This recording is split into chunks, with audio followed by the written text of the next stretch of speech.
예, 이제 그 7절 말씀이에요. 오직 너희는 마음을 강하게 하고 극히 담대히 하여 모세가 내게 명한 율법을 다 지켜 행하고. 사실은 이스라엘 백성들은 모세의 율법을 또 모세의 명령을 잘 지키지 않은 백성들이었어요. 그렇죠? 잘 지키지 않는 백성이었음에도 불구하고 이들 마음속에는 항상 모세의 말씀이 이스라엘 백성의 삶의 기준이 되어야 된다는 것은 말씀을 잘 지키지 않은 그 당시에도 항상 가지고 있었습니다. 그렇죠? 이스라엘 백성들은 그냥 그 뭡니까 모세의 율법이 그들의 심중에 중심에 딱 있어야 된다. 이것은 기본적인 사상을 가지고 있었습니다. 그래서 여기서도 처음부터 이제 7절부터 쭉 보시면 알겠지만 이제 전쟁 가자 이제 이렇게 말하는 거거든요. 지금이 전쟁으로 가자 이렇게 말하는데 이제 그렇게 말하면서 모세의 율법을 지켜라 이렇게 말합니다. 항상 그게 심중에 있는 것입니다. 그리고 내게 명한 율법을 다 지켜 행하고 좌로나 우로나 치우치지 말라. 그래서 좌로나 우로나 치우치지 말라. 이것은 정로를 지켜라. 정통을 지켜라. 정로를 지켜라. 그래서 이제 왜 그렇지 않습니까? 젊었을 때 양복을 입을 때는 어떤 약간 정통 양식보다는 좀 이제 세련미가 가미된 그런 양복을 입다가도 어느 정도 나이가 좀 들면은 정통 양복을 입어야지. 양복들도 옷도 그렇고 그렇습니다. 그래서 기독교도 정통이 좋아요. 정통이 이렇게 요즘 현대가 가미된 그런 기독교는요. 여러분 항상 우리 기독교에서는 항상 싫어하는 단어가 새라는 단어예요. 새라는 단어를 싫어해서 또 새 관점, 신칼빈주의, 신자유주의, 이런 신자가 들어가면 일단 기독교는 싫다 그렇고 하고 봐야 돼요. 신자가 딱 들어가면. 그래서 왜 그러냐면은 우리는 기독교는 옛길, 곧 선한 길을 옛길로 보고 있기 때문에 그렇습니다. 옛날에 우리 조상들이 가졌던 신앙. 이스라엘 백성들도 항상 자신들의 신앙을 이야기할 때는 옛날에 아브라함과 이삭과 야곱에게 하셨던 하나님의 말씀을 기억하는 것이죠. 항상 옛날을 기억하고 처음에 우리 조상에게 했던 것을 기억하고 이게 기독교입니다. 그래서 기독교는요 가급적이면 정통 그리고 또 전통 오래된 것 우리 조상에게 하셨던 말씀 이것이 기독교인 줄 알아요. 그래서 중요한 것을 하면 할수록 자꾸 새로운 것을 시험해 본다 이렇게 생각하면은 안 되는 거예요.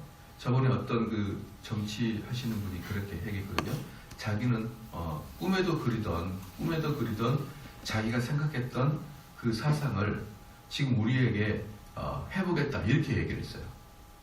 쉽게 말하면 자기 머리에 있는 이데아 이것이 맞다 이런 것들을 지금 우리 국민들에게 한번 해보겠다 이거거든요. 이게 무슨 뜻이냐면 지금까지 해보지 않았던 거 한번 해보겠다는 거예요. 이것은 안 됩니다. 이게 어려운 거예요. 우리가 정말 중요한 것일수록 어떤 걸 해야 되냐면 이미 검증된 것들을 해야 되는 것이지 내가 새롭게 옳은 것은 진리는 이거야 라고 자기가 새롭게 느낀 것들을 이 땅에다가 적용을 하려고 그러면은 혼란이 가중될 수밖에 없는 것입니다. 그래서 항상 중요한 일을 하시는 분들은 이미 검증된 것. 그렇죠.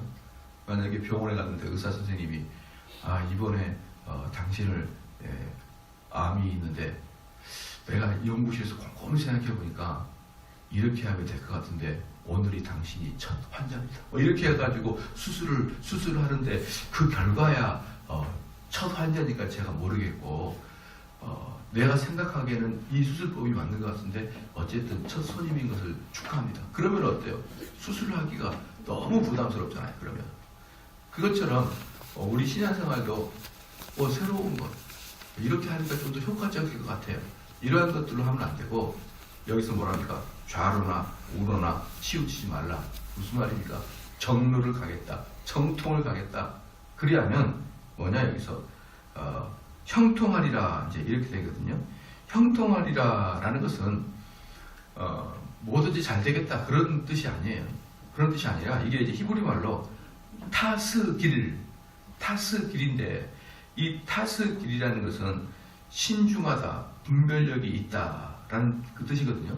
신중하다, 분별력이 있다. 그러니까 이 형통하리라는 것은 내가 지혜롭게 될 것이다. 내가 지혜롭게 행할 것이다. 이 뜻이에요. 그래서 이 타스길이라는 동사는 원래 사칼이라는 동사에서 나온 건데요. 이 사칼이라는 동사는 뭐냐? 하나님의 말씀을 마음에 두고 행하는 자라는 뜻이에요. 하나님의 말씀을 마음에 두고 행하는 자. 그러니까 지금 여기서 지금 7절을 다시 해석하게 되면 내게 명한 율법을 다 지켜 행하고 율법을 행하고 좌로나 우로나 치우치지 말라. 그리하면 어디로 가든지 네가 잘 지혜롭게 행할 것이다 이 뜻이에요. 내가 잘 분별할 것이다 이 뜻입니다. 지혜롭게 행하는 것, 분별하는 것만큼 사람이 귀중한 게 없어요. 제가 언젠가도 말씀드리지만 우리 대한민국은요 자원이 하나도 안 납니다. 자원이 하나도 안 나요. 뭐 석유도 안 나고 예전에 한 20년 전에 어디 충청도 어디서 우물에서 석유가 나오기 시작했다 그랬거든요.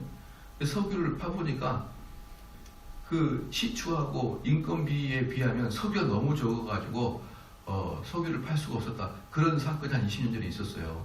그런데 그 조그만 석유만 나오더라도 막 우리는 그렇게 환장합니다. 그러나 중동 같은 데는 뭐 팠다 그러면 석유가 나오고 그렇지 않습니까? 우리는 석유 기름 한 방울 안 나오고 철광, 석탄 이런 거 안 킨 지가 언제입니까? 그런 거 잘못했다가는 인건비가 훨씬 많이 나와요. 우리는 뭐 광물 나온 게 뭐 있나요? 없습니다. 그런데 우리는 세계 12, 3위권의 경제 대국이잖아요. 다 뭐밖에 없는 거죠?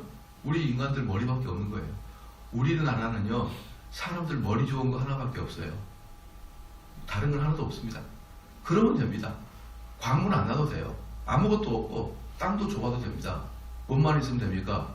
좋은 머리만 있으면 돼요. 그러면 우리가 사우디보다 더 잘 삽니다. 네? 믿으십니까? 사우디도 더 잘 살아요. 석유 많이 나는 나라 중에 우리보다 잘 사는 나라가 어디 있습니까? 다 우리가 잘 살아요. 석유 한 방울 안 나도 이렇게 잘 삽니다. 딱 머리만 좋으면 됩니다. 그러니까 내 자녀들 재산 많이 물려줄 필요가 없어요. 뭐만 물려주면 됩니까? 좋은 머리만 물려주면 되는데 공부를 못해서 탈이죠. 그냥 그걸 물려줄 게 별로 없는 거예요. 이놈 가서 그냥 알아서 하는 거죠. 우리는 형통하리라, 지혜롭게 되리라. 내 자녀가 분별할 수 있고 지혜롭게 되고 그렇게 되는 것을 물려주는 게 여러분들이 1만금을 물려주는 것보다 훨씬 낫습니다. 머리를 밀어놨는데 1만금 물려주면은 다른 머리 좋은 애들 다 뺏기고 말아요, 결국 나중에. 그래서 우리는 자녀들에게 그럼 지혜의 근본은 뭐냐? 하나님을 경외하는 것인데 오늘 이 7절 말씀이 딱 그거예요. 너희들이 율법을 기억하고 지키면 좌로나 우로 치우치지 않냐고 그 길을 가게 되면 형통하리로다. 즉 분별하고 지혜롭게 이 땅을 잘 살 될 것이다 라는 것입니다. 그 다음에 8절이 이 율법책을 내 입에서 떠나지 말게 하며 이 율법책을 떠나지 말게 한다라는 것은 뭐냐 그러면 입에서 떠나지 않게 한다. 이것은 뭐냐면 항상 잊지 않도록 외우고 다녀라. 이 말에 유대인들의 시적인 표구예요. 네 입에서 그 말씀이 떠나지 않게 하라. 이것은 외워라, 암송하라.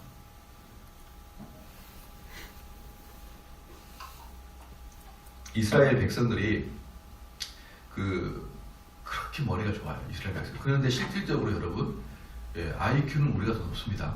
대한민국이 유대인보다 IQ가 높아요. 근데 이스라엘 백성은 우리하고 다른 게 하나가 있는데 그게 뭐냐면 암송입니다. 암송. 얘네들은 공부 자체가 암송이에요. 그래서 맨날 이렇게 일정한 톤으로 랄랄랄랄랄랄 이렇게 외우고 다니는 거예요. 맨날 머리 흔들어대면서 이렇게 외우고 다니는 게 이스라엘 사람들의 그 학문입니다. 학문. 그러니까 이 사람들은 기본적으로 하나님 말씀을 머리에다 콱 담아넣는 게 이 사람들이 주로 하고 있는 일들입니다.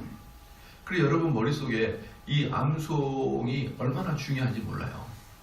지금 우리가 지금 안수 집사님과 장로님 택함 받은 사람들이 지금 매주마다 웨스트민스터 신앙고백서 한 챕터씩 암송하거든요. 근데 암송하는데 그래서 시험을 보는데 매주마다 시험을 봐요. 가운데 가로넣기. 그러니까 이분들이 하는 말 중에 뭐냐면 암송을 하니까 드디어 목사님 설교가 확실히 이해가 된다는 거예요. 그동안에는 공부만 할 때는 이해가 됐다고 생각했는데 자기들이 신앙고백서를 암송하니까 정말 확실하게 이해가 됐다는 거예요. 사실은 암송만큼 중요한 게 없어요. 여러분 만약에 나중에 관뚜껑 닫고 들어갈 때 죽기 전에까지 머리에 암송이 된 말씀 묵상하고 가는 거예요. 근데 암송이 하나도 안 됐으면 성경을 찾을 수도 없고 눈도 어둡고 그렇지 않습니까? 암송을 머리 좋을 때 꼭 하시기 바랍니다. 오고 가고 할 때 암송 매듭 중요합니다. 이게 이 율법책을 내 입에서 떠나지 말게 하며 주야로 그것을 묵상하여. 여기서 묵상하다라는 것은 뭐냐면 이제 히브리 원형으로 하가인데 이 하가라는 뜻은 뭐냐 그러면은 단순히 생각하다라는 뜻은 아니에요. 단순히 생각하는 뜻이 아니고 그걸 깊이 이제 생각하고 또 본문을 묵상에는 뭐가 포함되어 있냐면은 학습하다라는 게 포함되어 있어요. 왜 그러냐면 그냥 이 본문 한 절만은 깊이 묵상한다고 되는 게 아니에요. 뭐냐? 앞뒤, 구절, 문맥, 또 흐름에 따라서 이것을 깊이 연구한다라는 게 포함되어 있어요. 깊이 연구한다라는 게 포함되어 있는데 그럼 앞뒤, 문맥, 흐름을 따라서 깊이 연구하면 뭐가 되느냐? 우리의 삶의 적용점까지 이 묵상 안에 포함되어 있습니다. 그러니까 너희가 이 말씀을 주야로 묵상한다는 것은 뭐냐면 성경 본문을 따라서 연구하고 그렇죠? 본문을 따라서 연구하면서 그것을 나의 삶에 적용하는 것까지 너희들이 깊이 생각하는 것을 묵상이라는 것입니다. 그러니까 우리가 살아갈 때 아무렇게나 덤벙덤벙 살아가는 게 아니에요. 항상 말씀의 근거에서 유추된 결론을 가지고 여러분이 살아가야 되는 것입니다. 성경을 여러분이 보면요, 재밌는 게 뭐냐 그러면 이 성경은 원론적인 이야기이기 때문에요. 여러분의 삶에서 어떻게 살 것인가를 구체적으로 말씀하지는 않아요. 그렇잖아요. 그래서 성경을 본다고 해서 내가 A라는 남자와 B라는 남자 누구랑 결혼할까에 대해서 그걸 구체적으로 성경에서 보여주지 않아요. 내가 오늘 그 사업을 할 텐데 내가 오늘 이 사람을 만나는 게 좋을까요? 만나지 않는 게 좋을까요? 기도하다가 이걸 성경에서 좀 힌트를 얻을까? 그런 분들이 계시거든요. 그래서 이제 약간 미신적으로 믿는 사람들 뭐냐 그러면 그럼 그 답을 성경에서 찾아봐라. 이렇게 이야기를 하거든요. 어느 이제 꼭 젊은이들 성교 단체 가면은 꼭 그 미신 푸닥거리 하는 그 간사들이나 전도사나 목사들이 있어요. 하여튼 그 사람들을 가만 그 사지를 비틀어 놔야 돼요. 해가지고 성경에서 찾겠대. 그럼 어떻게 성경 찾냐면 막 기도하다가 성경을 펴요. 쫙 펴. 네가 하는 일을 속히 하라. 아멘. 그리고 이제 가는 거예요. 뭐 그렇게 찾아보. 그걸 성경을 이용해서 본다는 거예요. 그러니까 어디서 들은 건 있거든요. 네가 결정할 때는 성경을 참고하라. 결정할 때는 성경 참고하라. 들은 건 있어요. 근데 아브라함, 이삭, 야곱을 통해서 뭘 어떻게 할지를 모르니까 미신적으로 딱 펴요. 그렇게 해가지고 네가 할 일을 속히 하라. 그러면 나는 내가 할 일을 속히 하자. 그래서 사업을 하러 가는 거죠. 근데 그렇지만 그 말씀은 예수님이 가룟유다한테 네가 나를 팔 건데 속히 나를 팔아라 그 뜻이거든요. 그걸 가지고 또 가가지고 뭐 합니다. 또 이제 사업할 때 떡 폈는데 내 시작은 미약하나 나중은 창대하리라. 너무 감사해요. 그래가지고 그것을 사업할 때다가 입구에다 딱 붙여놔요. 믿지 않는 사람은 보고를 붙여놓고 믿는 사람은 내 나중은 창대하리라. 그거 붙여놔요. 뭐 비슷한 유의 것들이에요. 거기다. 근데 그것은 욥의 친구들이 욥을 놀리려고 하는 말이거든요. 그런 걸 붙여놓고 좋다고 우리 사업이 잘 되나 봐란 말이에요. 기술도 없고 사업도 안 될 거예요. 그런 것들이나 했었고 말이죠. 그렇게 못합니다. 여러분 그게 성경을 내 삶에 적용하지 못하기 때문에 그것이 트레이닝 되지 않았기 때문에 맨날 그 짓을 하고 있는 겁니다. 그러면 어떻게 하느냐? 어떻게 하는 게 내가 삶에 적용을 시키는 거냐. 이 성경은 원론적인 이야기이기 때문에 여러분이 구체적으로 삶에 적용을 안 시켜줘요. 그러면 이 성경을 구체적으로 삶에 적용시키는 게 뭐냐? 2000년간의 교회사입니다. 교회사를 보면 사람들이 이 성경을 가지고 자기들의 삶에 어떻게 적용했는지 쫙 보여진 보고가 2000년 동안의 역사가 있는데 여러분들은 순수해서 교회사 같은 거 안 읽잖아요. 그죠? 그러니까 맨날 헛다리 짚고 다니는 거예요. 맨날. 이 말씀을 가지고 믿음의 선배들이 어떻게 적용해 가지고 살아가는지를 쫙 보려면 교회사에 다 나와 있는데 역사를 알아야 지금 현재 나를 아는데 역사를 아는 게 뭐가 있습니까? 그러니까 여러분 좀 성경을 알려면 이 성경 한 권만 아는 게 아니에요.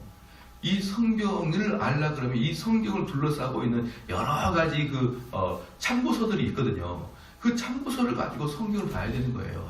믿음의 사람들은 이럴 때 이걸 결정했구나. 자,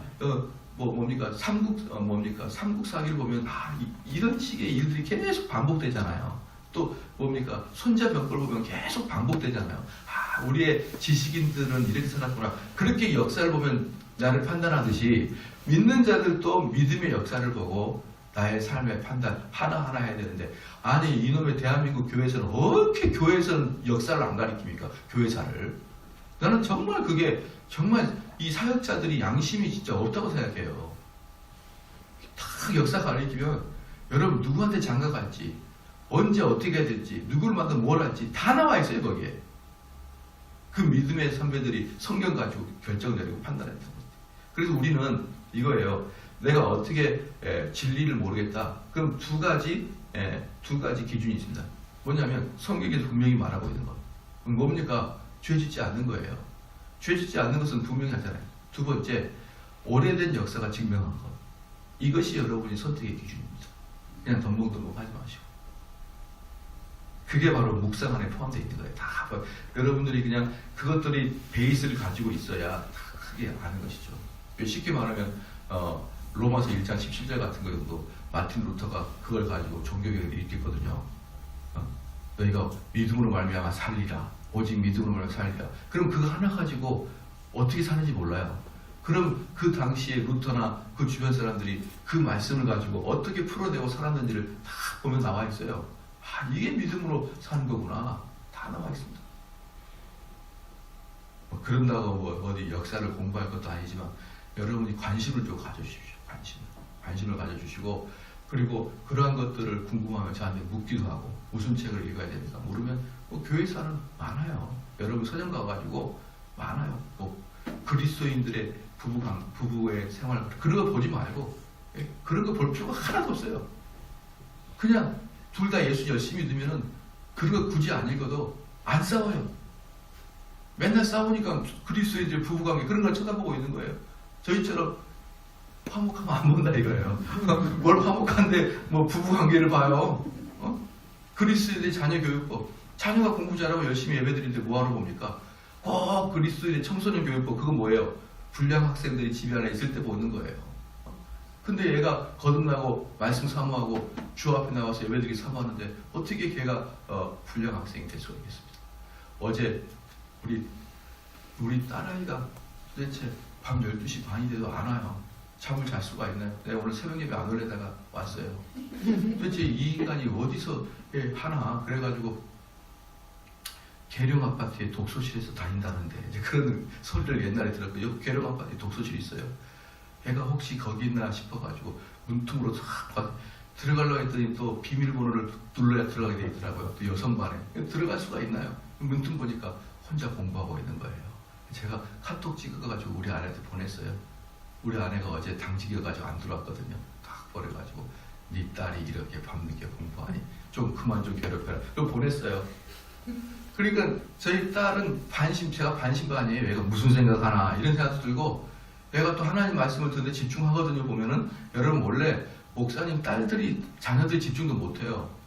왜냐하면은 그 육과 영이 같이 섞여서 보이기 때문에 아이고 아버지나 잘하세요 이런 생각이 들기 때문에 잘 집중 못하는데, 저희 딸은 감사하게도 집중을 잘해요.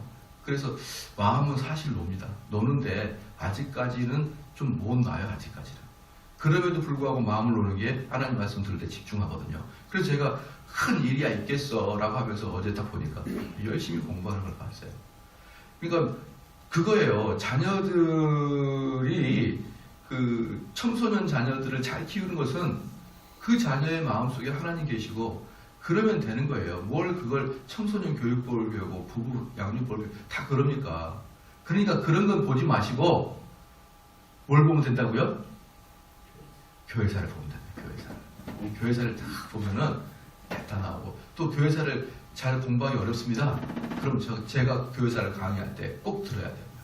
꼭 들으시고 그러면은 여러분이 되는 것입니다. 그게 묵상 안에 다 포함됐습니다. 그랬더니 묵상은 내가 요거서 1장 8절을 뚫어지게 쳐다봐야지. 그렇다고 보여주는 게 아니에요. 그렇다고 보여주는 게 아니라 묵상은 여러분이 가지고 있는 지식의 배경 정도에서만 응용이 나오게 되어 있습니다. 지식의 배경 정도에서 응용이 나와요. 우리 아들이 엊그저께 아빠 지금 안 나가면 안 돼? 왜? 그랬더니 꿈자리가 안 좋대요. 그래서 꿈자리가 뭐 했더니 무슨 로봇 괴물이 쳐들어오대. 그런 게 자기의 머리가 한도 내에서 해석이 되는 거예요. 무조건. 여러분들도 많이 지식을 가져야 묵상이 되는 것입니다. 9절에 내가 네게 명한 것이 아니냐. 마음을 강하게 하고 담대하라. 두려워 말며 놀라지 말며. 네가 어디로 가든지 내 하나님 여호와가 너와 함께 하느니라 하시니라. 여호와가 어떻게 함께 합니까? 수호신처럼 나를 지키는 게 아니에요. 자, 여기 문맥을 보십시오. 문맥이 계속 뭡니까? 암송하라는 데에서 나왔잖아요. 9절 말씀에. 암송하라. 그럼 암송은 뭐가 된답니까? 너희가 분별력 있게 잘 선택하고 지혜롭게 선택하면 형통하리라는 거 아니에요. 그 흐름에서 여호와가 너를 지키시리라 이게 나오는 거예요. 그냥 수호신처럼 하나가 나를 지켜다니는 그런 게 아니라 이 말이에요. 여러분들이 하나님이 어떻게 나에게 역사하는지는 뭡니까? 나에게 말씀이 얼마큼 내재되어 있냐 그게 달려있는 것이지 너를 지키는 수호신이다. 나는 참 카톨릭 동네 가면 재밌는 게 뭐냐면 여기에는 아기 예수가 수호신이에요. 아기 예수. 예수님도 나이대별로 또 수호신이 또 달라요. 그래서 이 필리핀 세부 같은 데 가면 산토니오라는 게 있는데 산토니오라는 게 뭐냐면 산이 세인트거든요. 성스럽다. 산토니오는 뭐냐면 토니오는 뭐냐면 애기를 말해요. 애기. 예수, 아기 예수가 세부에는 그 수호신이에요. 그래서 어디 가든지 이게 색동옷 입고 있는 아기 예수를 맨날 하는데 그런 식으로 수호신의 개념을 가지고 있으면 안 됩니다, 여러분. 예수가 나를 지키신다.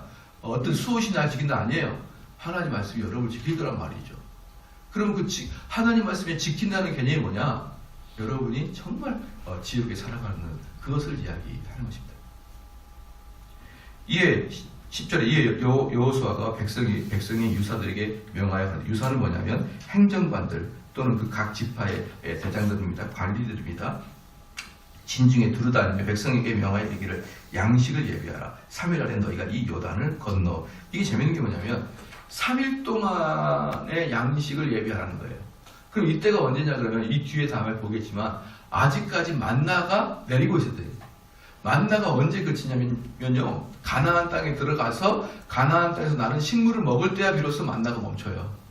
그럼 이때까지는 만나가 내리고 있거든요. 근데 만나가 내림에도 불구하고 뭐냐면 양식을 준비하라는 것입니다. 왜 양식을 준비합니까? 군량, 즉 전투에 임할 거니까 전투 식량 준비하라. 미리미리 이제 군대를 조직하고 있는 것이에요. 양식을 예비하라. 3일 안에 너희가 이 요단을 건너 너희 하나님 여호와께 너희에게 주사 얻게 하시는 땅을 얻기 위하여 들어갈 것임이라 하라. 여호수아가 루벤 지파와 갓 지파와 므낫세 반 지파에게 이르러 가로되 여호와의 종 모세가 너희에게 명하여 이르기를 너희 하나님 여호와께서 너희에게 안식을 주며 이 땅을 너희에게 주시리라 하였나니 너희는 그 말을 기억하라. 여기서 이제 루벤, 갓, 므낫세 반 지파가 어떻습니까? 이제 우리 잘 들었으니까 기억할 거예요. 요단강을 건너기 전 동편 땅을 이미 하사받았어요. 이제 본토 요단강을 건너서 이제 가나안 본토를 점령할 때 뭐라고 약속했습니까? 내가 너희들에게 본토를 줄 테니까 요단 동편을 줄 테니까 이 도적편을 너희가 갔대 본토 점령 시에 너희가 맨 선두에 서라 라고 얘기했잖아요. 그럼 그걸 지켜라 라고 하면서 뭐라고 그랬느냐? 13절 말씀에 너희 하나님 여호와께서 너에게 안식을 준다 그랬거든요. 안식, 여기 안식이란 말이 누하흐입니다. 누하흐라는 말인데 이 누하흐란 말이 편하다라는 뜻이 아니라 어려운 것을 점령한 다음에 오는 기쁨을 안식이라고 그래요. 누하흐가 나의 삶이 요즘 편해, 뭐 별일 없어, 뭐 요즘 어떻게 지내? 별일 없지, 뭐 편안하게 지내고 있어. 그럴 땐 누하흐가 아니라 밤새도록 열심히 노력하고 투자해서 고민하고 이래서 문제가 해결되거나 아니면 사업을 하는데 엄청나게 어려움과 고난을 겪고 사업에 안정권에 들어섰거나 이것을 누하흐라고 해요. 열정적으로 싸운 다음에 얻은 그 평강, 이걸 누하흐라고 합니다. 그래서 우리에게 그리스도인들의 누하흐는 뭡니까? 이 땅에 살아갈 때 죄랑 엄청나게 싸우는 거예요. 죄를 짓고 싶기 때문에 그 죄랑 싸워서 그 죄를 짓지 않고 이겼을 때에 오는 그 안식과 평강, 이걸 누하흐라고 합니다. 이걸 그리스도인들은 평강을 이걸 이야기하는 것이지, 요즘에 내부 외환도 없고 편안하다. 그 편안한 게 뭡니까? 타락하고 있다는 증거예요. 왜? 이 세상은 타락했고 내 마음속은 타락했는데 갈등과 어떤 내적인 싸움이 없이 편안하게 그냥 가는 것은 죄와 타협하고 가는 거예요. 자기도 모르게 그냥 그렇게 편안하게 가는 겁니다. 여러분, 누하흐의 평안을 얻으셔야 됩니다. 그래서 너희 처자와 가축은 모세가 너에게 준 요단 이편 땅에 머무르니와 너희 용사를 무장하고 너희의 형제보다 앞서 건너가서 그를 돕고 15절에 여호와께서 너로 안식하게 하신 것 같이 너희 형제도 안식하게 되면 그들도 너희 하나님 여호와께서 주시는 땅을 얻게 되거든. 너희는 너희 소유 곧 여호와의 종 모세가 너희에게 준 요단 이편 해돋은편으로 돌아와서 그것을 차지하였지니라. 그들이 여호수아에게 대답하여 가로되 당신이 우리에게 명하신 것은 우리가 다 행할 것이요 당신이 우리를 보내시는 곳에서는 우리가 가리이다. 우리는 범사의 모세를 청종한 것 같이 당신을 천종하려니와 오직 당신의 하나님 여호와께서 모세와 함께 하신 것 같이 당신과 함께 계시기를 원하라. 이 두 지파 반이 므낫세, 갓, 이 지파, 루벤, 므낫세, 갓 지파가 뭐라 했습니까? 나는 너희 여호수아를 모세와 같이 청종하겠다는 것이죠. 그러니까 이 두 지파 반이 뭐라고 합니까? 나는 당신을 충성하겠습니다, 이 뜻이에요. 당신에게 충성하겠습니다. 그러니까 이들이 배신하지 않는 것이죠. 이미 여러분, 우리 속담이 있잖아요. 화장실 갈 때랑 나올 때 마음이 다르다고. 그러니까 그 가나안 본토를 점령하기 전에 왜 이들이, 여러분 옛날에 출애굽기를 보면 잘 기억이 났을 수 있을 거예요. 또 모세 오경을 들어서 잘 기억하실 텐데 왜 이들이 요단 동편 땅을 모세한테 달라 그랬느냐? 여러분 혹시 기억합니까? 왜 이들이 요단 동편 땅을 모세한테 달라 그랬어요? 왜 그랬느냐? 요단 동편이 완만한 구릉지예요. 완만한 구릉지인데 여기에 풀이 많이 자랍니다. 그리고 루벤 지파가 가축이 많았어요. 그래서 딱 보니까 여기 완전히 우리 땅이다, 그렇게 생각한 거예요. 그러니까 우리는 가나안 땅, 요단강을 건너서 가나안 서편에 들어가서 본토로 가고 싶지 않다. 이 구릉지, 완만한 구릉지, 이 언덕배기 여기를 우리가 잘라. 우리 여기서 양을 키우고 소를 키우겠다. 그렇게 한 겁니다. 그러니까 모세가 그럼 너희들한테 이거 주겠다. 그 대신에 요단 서편에 들어가서 점령할 때는 너희가 앞장서야 된다. 이렇게 할 때 네, 그랬거든요. 근데 그때가 벌써 시간이 훌쩍 지나고 이거 뭐 하면서 이렇게 할 텐데 여기서 뭐라 합니까? 다시 여호수아한테 충성하겠습니다. 내가 모세한테 충성하듯이 여호수아에게 충성하겠습니다. 앞장서겠습니다. 그러는 거예요. 그리고 이 두 지파 반이 앞에 민수기에 나오는데 그 계산해 보니까 20세 이상의 숫자가 11만 명이었습니다. 전쟁에 참여, 20에서 60세 사이가 전쟁에 참여한 나이인데 11만 명이었어요. 근데 모세는 이 두 지파 반에서 2만 명만 작출해 갑니다. 2만 명만. 나머지는 어땠습니까? 요단 동편에 그냥 머물러 있고, 그리고 그것을 양치고, 그다음에 너희들 아내나 가족들 잘 돌보고, 또 요단 동편에 국경선이 있을 거 아니에요. 국경선에서 지키고, 그리고 있어라. 지금 뭡니까? 전부 다 빼가지고 전쟁에 참여한 게 아니라 그 중에 일부분만 전쟁에 참여시킵니다. 이런 마음이 있어야 되는 거예요. 이 루벤 지파와 갓지파와 므낫세 반지파는 내가 최선을 다해서 여호수아를 섬기겠습니다 라고 이야기하면 여호수아 입장에서 또 어때요? 너희들 다 올 필요 없다. 너희들 또 각자 알아서 생활하고 너희들 중에 일부만 데려가겠다. 서로 간에 이렇게 위하는 마음이 있어야 됩니다. 아시겠죠? 부부 간에도 서로 간에 위하는 마음이 있어야 돼요. 서로 생색내지 말고 나는 내가 이렇게 최선을 다하면 또 남편도 입장에서 최선을 다하고 서로 간에 최선을 다해야지. 서로 자기에게 최선을 다하면 안 된다 이 말이에요. 서로 상대편에게 최선을 다해야지.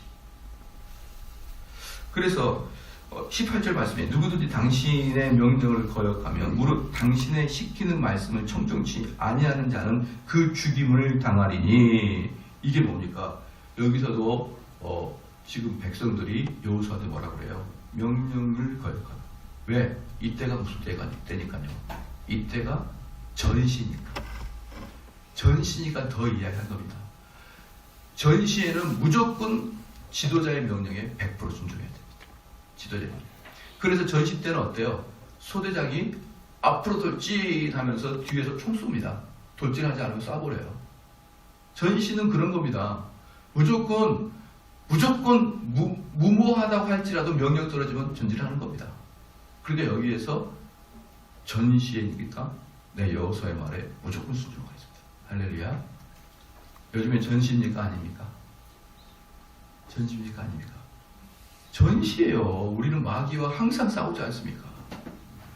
지금 여러분 우리는 북한과 우리 휴전이나 있죠. 마귀는 휴전이 없어요. 왜? 안 자니까 마귀는 24시간 열려있는 마음으로 우리를 공격한단 말이에요. 우리를 밤에도 자기 직전까지 공격하고 깨어났을 때도 공격하고 심지어 꿈에서도 공격을 해요. 우리를 끊임없이 넘어뜨리려고 그래요. 항상 전시입니다. 그렇기 때문에 여러분들은 누구한테? 우리의 군대장인 예수 그리스도의 말씀에 즉시 순종해야 됩니다.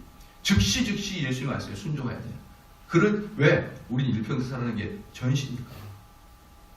그래서 그는 죽임을 당하리니 오직 당신은 마음을 강하게 하시며 담대히 하소서. 여기서 두 지파 반이 뭐라 그러냐? 여호수아한테 걱정하지 마소서. 우리가 명령을 어기면 당신에게 직계 심판 받겠나이다. 우리는 당신을 죽어도 따를 테니까 여호수아여 마음을 강하게 하옵소서. 이렇게 하는 것입니다. 여러분 이러한 모습들이 그리스도의 모습이에요. 그리스도의 모습이고 정말 우리는 전시가 가능. 그래서 그레시아 메이천이 그랬습니다. 그레시아 메이천이 뭐라고 했냐? 잘못된 거짓 사상 앞에서 죽을 걸 각오하고 싸울 자세를 해야 된다. 잘못된 사상 앞에서 죽을 각오로 싸워야 된다. 그게 성도의 임무다. 그게 성도의 임무. 지난번에 제가 말씀드렸지만 지금 현재 우리 명일동에 있는 명소교회가 크게 어려움을 당하고 있잖아요. 큰 어려움을 당해요. 큰 어려움을 당하는데 저는 그 어려움을 당할 때 이런 방구 비판도 안 합니다. 그러나 저는 언제 그 명소교회를 비판했냐면 WCC 문제를 한국에 갖고 들어올 때 비판했었어요. 그건 아니다. 그건 종교 통합의 일환이고 그 안에는 분명히 독소 요소가 많다. 그걸 가지고 한국교회에다가 뿌리지 마라. 제가 그때 정말 그런 얘기 많이 했었습니다. 근데 그때요 그렇게 많은 목사님들이 그거 비평도 안 했어요. 야, 명성교회는 뭐 명성교회 알아서 해라. 너희들 알아서 해라. 그리고 비평하지 않았습니다. 그리고 더 나아가서 WCC를 비평을 했어도 명성교회를 비평하지 않았어요. 김상원 목사를 비평하지 않았어요. 저는 WCC를 비평하면서 동시에 김상원 목사님이 회장이기 때문에 김상원 목사님이 회장을 그 교회를 비평했었어요. 근데 하나님께서 그 벌을 다른 데서 쳤어요. 지금 충분히 쳤습니다. 그리고 제가 느끼기에는 그렇게 전 국가에서 매스컴적으로 국가적으로 교회를 공격하는 경우는 최대예요. 최대. 현재까지 제가 보고 있는 어떤 교회보다는 더 많이 쳤습니다. 제가 보기에는 오히려 여의도 순복음교회가 더 작사를 내고 있어요. 한국 사회가 지금 영성교회를. 지금 저는 비평하지 않습니다. 왜 그러느냐? 우리는 내면적인 것을 다뤄야 되고 내면적인 것을 비평해야지 외적인 드러나는 형태를 비평하고 그럴 때 이미 늦어요. 이미 이미 늦어가지고 상처가 버글버글 나는데 걔 비평해서 뭐 하겠습니까? 우리가 비평한 이유는 뭐예요? 너 나쁜 놈이야. 이거 하려고 비평하는 거 아닙니다. 비평하는 이유는 뭐냐면 너 그렇게 하지 말아야 해요. 그렇게 하면 벌 받는다. 그렇게 하면 안 된다. 이게 비평이지. 이미 끝나고 이미 상처가 터져가지고 고름이 발발발 나는데 그거 비평해서 뭐 하겠냐고. 그건 수술해야지.